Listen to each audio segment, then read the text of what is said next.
Donald Trump बेहद नाराज हो गए हैं। युद्ध में साथ ना देने पर ट्रंप नाराज हैं। तो नेटो देश कायर है, ये कहना है डोनाल्ड ट्रंप का। अमेरिका के बिना नेटो कागजी शेर है। कायरो हम याद रखेंगे, ये डोनाल्ड ट्रंप की तरफ से बयान दिया गया। बेहद नाराजगी जताते हुए ये बयान डोनाल्ड ट्रंप की तरफ से नेटो देश के लिए सामने आया। नेटो सदस्य देशों पर डोनाल्ड ट्रंप ने अपनी नाराजगी जाहिर की। ट्रंप ने ट्रुथ सोशल पर लिखा कि नाटो सदस्य देश न्यूक्लियर ताकत वाले ईरान को रोकने की लड़ाई में शामिल नहीं होना चाहते थे। ट्रंप ने हॉर्मुज स्ट्रेट का जिक्र करते हुए कहा कि इसे खुला रखने के लिए सैन्य मदद देना आसान है, लेकिन सहयोगी देश इसमें भी पीछे हट रहे हैं। ट्रंप ने कहा कि यह बहुत आसान सैन्य कदम है जिसमें बहुत कम जोखिम है, लेकिन नाटो मदद नहीं करना चाहते। नाटो कायर है और हम इसे याद रखेंगे।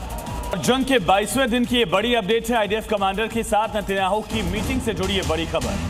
आपको बता दें, जंग के 3 हफ्ते पूरे होने पर यह मीटिंग हुई है। आईडीएफ कमांडर्स के साथ रणनीति पर चर्चा की गई। तो बाकायदा 3 हफ्ते में किस तरह से इजरायली डिफेंस फोर्सेस ने एक्शन लिया, उसको लेकर यहाँ समीक्षा की गई नेतन्याहू की तरफ से, और आगे की रणनीति पर भी चर्चा। बताया जा रहा है कि इस बैठक में आईडीएफ, शिन बेट और पुलिस की हालिया कार्रवाइयों को लेकर चर्चा की गई। नेतन्याहू ने लायंस रोअर अभियान की तारीफ करते हुए कहा कि वॉर ऑफ रिकवरी शुरू होने के बाद जमीनी हालात में बड़ा बदलाव आया है और आतंकी हमलों में भारी कमी दर्ज की गई है। प्रधानमंत्री ने आईडीएफ कमांडर्स की आलोचना करने वालों पर भी कड़ा रुख अपनाया है। उन्होंने कहा कि देश की सुरक्षा में दिन रात जुटे सैनिकों और अधिकारियों का मनोबल बढ़ाना बेहद जरूरी है।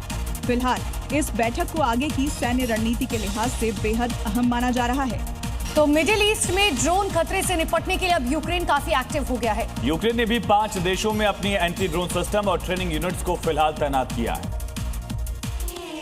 यूक्रेन अपने खास ड्रोन इंटरसेप्शन सिस्टम के जरिए ईरान डिजाइन के शहीद ड्रोन को हवा में ही रोकने की ट्रेनिंग दे रहा है।